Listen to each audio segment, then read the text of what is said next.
Hello, everybody. This is Darren Redmond, and we have role reversal once again because Brian Rivera, the host of the Sunday Conversation on Fresno Sports Talk, is the actual guest today. So I am filling in his role. Brian, how was your Thanksgiving? Good, Darren. It was great. Get the family together and have a little time together is always good, especially this time of year. So, this is one of those most asked questions prior to Thanksgiving, but we'll ask you, what is your go-to side? Mashed potatoes, Now, butter on top, gravy on the side. How do you like it? gravy on top, gravy on top. Now, a little birdie told me that you were responsible for the mashed potatoes at your family gathering this year. Yes, and that seems to be my dish to make. And I heard it was not just your dish, but yet dishes. You made two types. Let us know. Yeah, I What was try it to like?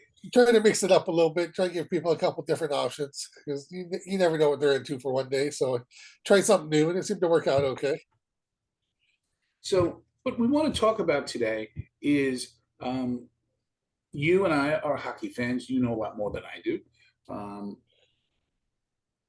but I've been in many games in many different sports, season tickets for football, the Jets, unfortunately, for over 20 years at a time. I get nervous for teams when I go to games and they're not nearly sold out. I know that that's a situation here in Fresno, but there's kind of different reasons there. But and maybe the variables have changed. But I want to go to you. San Jose. I went to see them play against the San Jose Sharks. San Jose Sharks play against this Ottawa Senators this week. And much like the last few times I've been up in San Jose, which is a wonderful facility, easy to get to, not very many people. I mean, not four people, but certainly not near a sellout.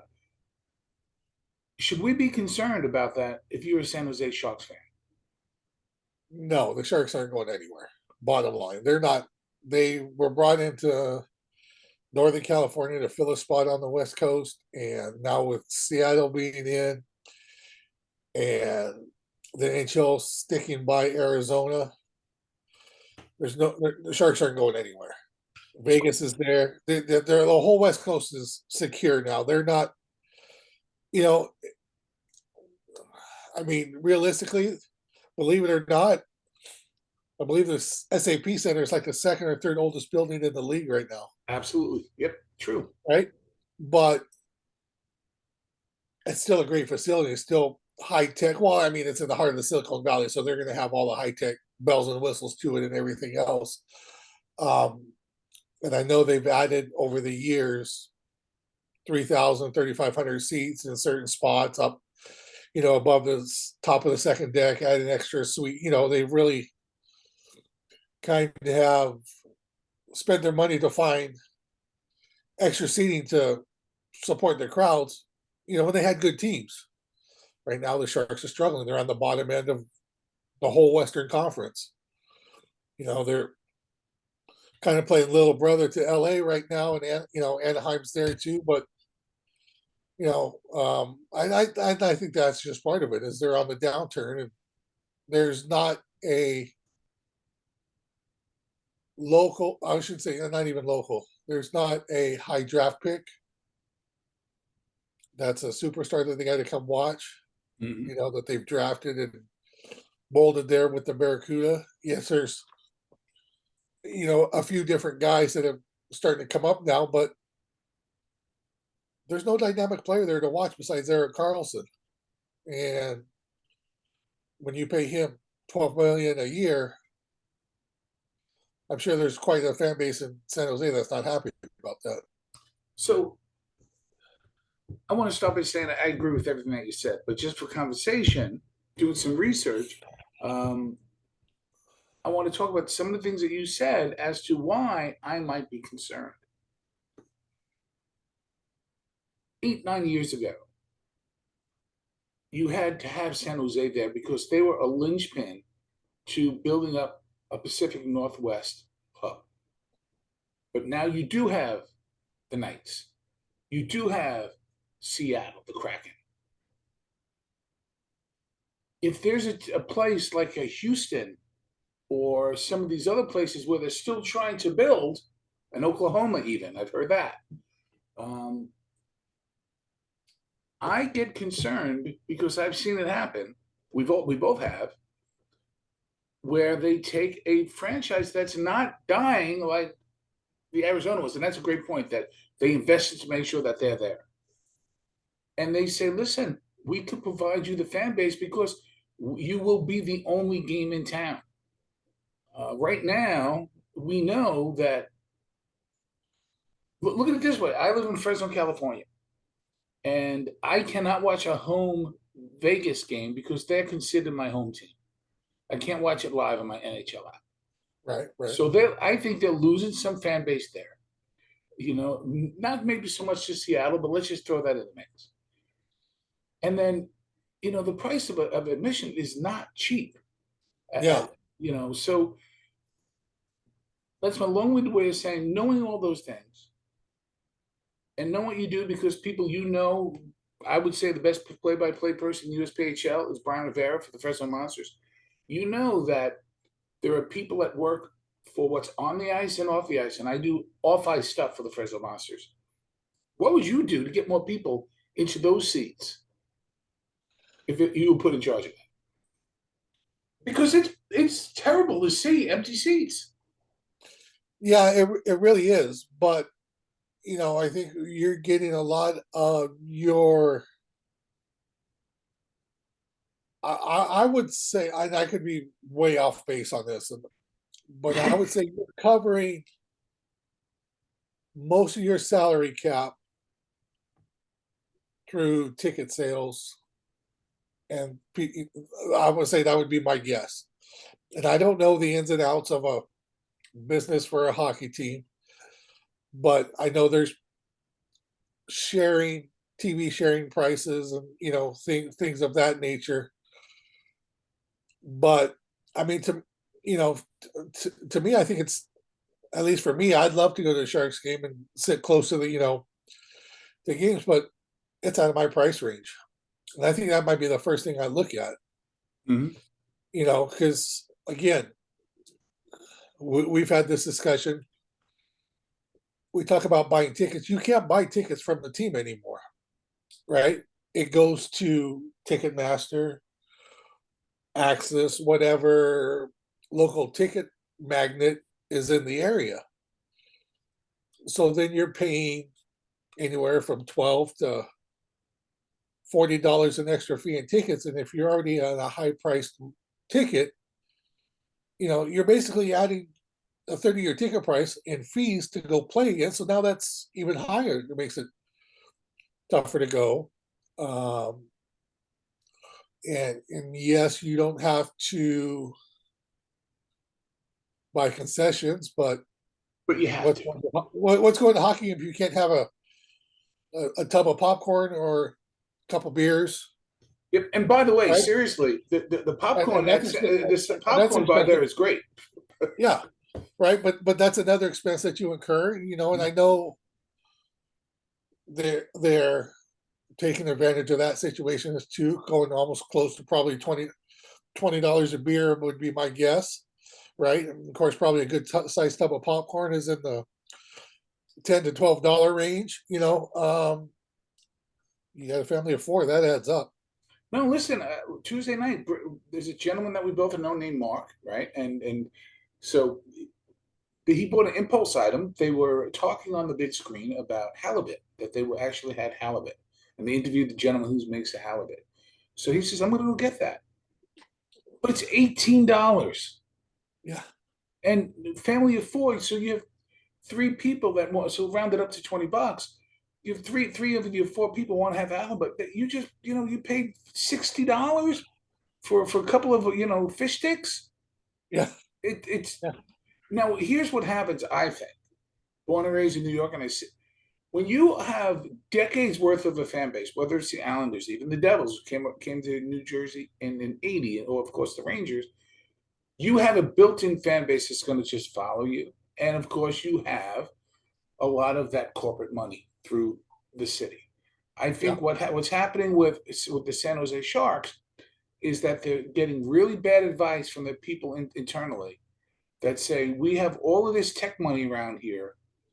what they don't understand is that's just a percentage. That and that the person, you and me, the person who's making a moderate income, who wants to bring their child to the game, or they want to take their friends to the game, or have a couple of beers at the game, can't afford it, and it's not going to be replaced by the corporate dollars because they're not going. Plus, here's the thing. True, I can't watch the Shark game on NHL Live because, or ESPN, which is another whole disaster. But I can't watch them live, but I almost don't care because I can watch the Knights. But I can't watch the Knights either because that's a home team. But I can watch, LA, or I can watch Seattle, there's other options there. Correct. What there needs to do is a price point that says, look, you talk about it all the time for down here in Selma. When that upper bowl is empty, fill that upper bowl. Fill that upper bowl. Yeah. And just do that because a game, especially a hockey game, you want that loudness, you want the cheering, you want the kids. That's part of the singing. You don't want empty seats with flashlights on them. Yeah, I mean the flashing lights and stuff is cool for the entrance, but after that, you want the fans to be involved in the game, and Yes. just the same thing though. And we love San Jose. This is not bad talking. No, no, no, but it's the same thing, right? The tech guys, well, a lot of the people obviously during the pandemic had to work from home, couldn't go to the Mm-hmm. game, right? Here's the other check. I just thought of this view right now, right? They got used to, well, the only way we could see the Sharks was to go to the game, right? Mm-hmm. Mm-hmm. Well, the pandemic stopped that. Nobody can go to the Shark Tank and watch the game. They found other options to watch it at home at a much cheaper rate. So Mm-hmm. now they're staying away because maybe they get to see it at home on Right. local TV, Right. right? Or maybe there's, again, they work late, they can't get to the arena. It's still 35 bucks to park, probably around there somewhere, I'm guessing. 35. 35. Right? So you got 35. Let's just say your ticket's 100, Mm-hmm. right? For high, lower bowl. Let's Mm-hmm. just say it's 100 bucks. So you're at 135. Then you're going to pay your 25 bucks or your 20 bucks for your halibut. Now you're at 150. And then your 20 bucks for your beer, you're at 170, 175 bucks. And that's just one person. Yep. Yep. Right?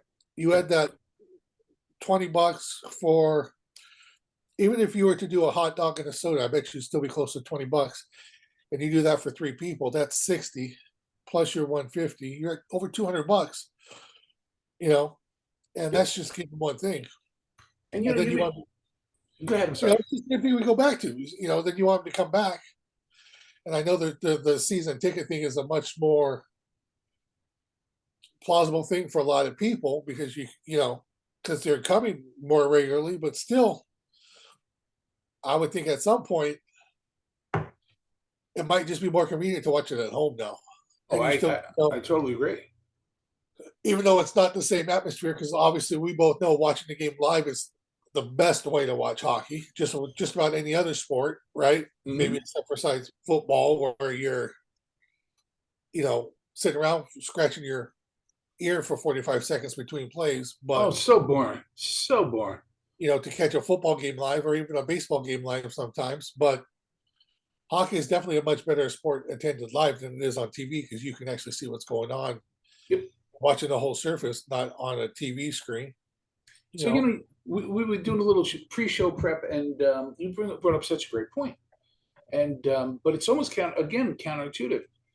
Friday night against the Kings, there was a lot more people there. Unfortunately, mostly Kings fans. Someone a lot of may have been Kings fans on a holiday weekend drive up. I saw on social media that the Kings brought up a group of 75 people. Right. On a bus. They traveled up the day up, drive back, all on a bus. But again, I know there's more than 75 open seats in that building, the way you made it sound. So. Oh yeah, yeah, and we'll put some pictures there. And that is not a one-shot deal. It's not because you're playing on a Tuesday night with Ottawa, but you and I've been there many times when we expect there to be more people. And again, we like Coach San Jose a lot. Yeah. But yet also 2 weeks or a week ago when they played the Rangers, there was probably more Ranger fans in there, it sounded like, than San Jose fans. And here's my counterintuitive argument. If your team is struggling, and San Jose is, then you should come out and watch them beat a team like Ottawa with who they pump pretty good. You know, it's like you want this, watch your team win. And take it as a lifelong unfortunate Jet fan. You know, when we could play that team that we could have a beating on, we made sure we were there because very rarely it's like watching a solar eclipse. I get to watch them win live. So, you know, Yeah. But before I let you go, you mentioned the big contract to Carlson. I want you to put a different hat on that. Now you're running on ice. How do you get out of this mess? Strategic drafting and be patient. I agree. You know, the Sharks are notorious for bringing in high talented players and getting rid of a lot of their high draft picks. There's a guy, I don't know if many people know, but guy in Boston named Charlie Coyle. He was a high draft pick for the Sharks, and they traded him to Minnesota for Danny Heatley, who was here for a year and a half and then gone. And now Charlie Coyle's, second line behind Patrice Bergeron in Boston, doing a fantastic job. And I understand that you have to get somebody, you got to lose somebody. Mm-hmm. But I think they would be better off doing a little more due diligence and staying within the organization and give some of those other guys a chance. Like I think they should have brought Timo Meyer up a lot earlier, Kevin LeBanc, some of those guys that they sat down, kept down in the minors because they brought these older guys in. I think they should have given those younger guys a chance, and I think they might have had maybe not quite success at the beginning, but I think they'd be a little bit better off than what they are right now. Right, farther along. Yeah, I think so. You kind of look at Pittsburgh, right? They've been a continuous powerhouse for the last 17 years, and yeah, it's Sidney Crosby and it's Chris Letang and it's Evgeny Malkin, right? But what big name players have they brought in to secure their team? Right. One maybe in Jeff Carter, who's on the back end maybe, of his career, yeah. Right? Yeah. He's got some a little gas left in the tank, but not. Yeah. Everything else has been a lower rank guy, or guys that come up from their organization like Gensel and Brian Rust and those guys, and they've given them their chance, and they're succeeding now because they've been ready to go. That's excellent. So, before I let you go, real quick, because we'll have some more interviews now for your Sunday conversations, and we'll get into a year-end wrap-up. But I want to do a little prelim year-end wrap-up. When you had the idea, when we talked about putting together Fresno Sports Talk, what's been your highlight so far? Oh man, there's been. I had to give you one good question. Yeah. No, I mean there's been so many. There's been so many cool things that we've done in our short period of time. Latching on with the Grizzlies and getting the access we got with the Grizzlies and interviewing some of those, young and upcoming major leaguers. Interviewing Travis Ishikawa. That's that was huge. Twice. Yeah. Just those interviews and kind of me. I'm not the most confident public speaker, or even a speaker for that matter, of anything. But it's cool to do a little research and go and interview somebody and see their reaction. Like, wow, how'd you find that? Or and this guy really did his job, and you can see it by the way they answer and the way they interact with you after or before, like what happened with the two guys from they couldn't barely speak any English with the Grizzlies, yeah, right, that we kind of pre-went over the questions and had a laugh at certain things, and You just see their personalities come out. And then they give us their private, and we won't, of course, release it, their private Twitter handles and this and that, Yeah, because that comes from trust. And I'm going to follow with one more question. I'm going to give you some praise. And I want to, because I can 50% of this. No. Put aside your wonderful play by play that you do for the Fresno Monsters, because that's a different skill set. That's something I could never do. and I still don't do it very well, but No, I think you do. I think you do. What over the course of the year of your interviewing people for Fresno Sports Talk have you seen yourself improve on dramatically? Not that you need an improvement, but because I already have the answer. But for me, I think for me, it's just really having the confidence just to not rely so much on my notes that I've given, that I've made myself, that I've kind of spent time, the days going forward, kind of knowing the order and what I want to talk about, and just being able to, ask a question and then listen and then maybe kind of go on a tangent a little bit, not so much get caught on just answering my 6 or 7 or 8 questions and then just being done, maybe ad-libbing a little bit more, I guess. no, I think absolutely right, because you are a wonderful preparer. And if I may give you that, we've talked about this privately, but as somebody who podcasts, so that's what I do. I talk about, but I'm always learning. You don't interview anybody. You now have conversations, and it's, but yet within the parameters of what you hope to discuss. So you use, I think, from watching you optically, you have, okay, here's some stuff I found out, and you're a good listener. You don't just, oh, let me get to the next question. Let me get to Right. the, I got this down. I'm going to get through these questions. No, it's not about that. It's about listening to what that person's bringing to the table, and you're very comfortable with that. Yeah, yeah, that's thank you for the compliment. But yeah, it's just something, it's just I've always, I listened to lots of sport talk radio when I was on the road a lot. I listened to lots of podcasts, traveling when I was coaching, traveling with the monsters. And that's one thing I kind of really told myself is I don't want to rush through the interview, and because everybody's taking they're taking their time out of their day and out of their schedule to do stuff. I don't want to ask the cheesy question. I don't want to ask the obvious question. Yes, there are some obvious questions in there, but I want to show that I've spent a little time doing this, and I want to be proud of the way the work has come through. Perfect. So, just along those lines, and that's why I said I really try to, a week in advance, 2 weeks in advance, if I get notice of what's going on, I don't cram it in the night before the interview.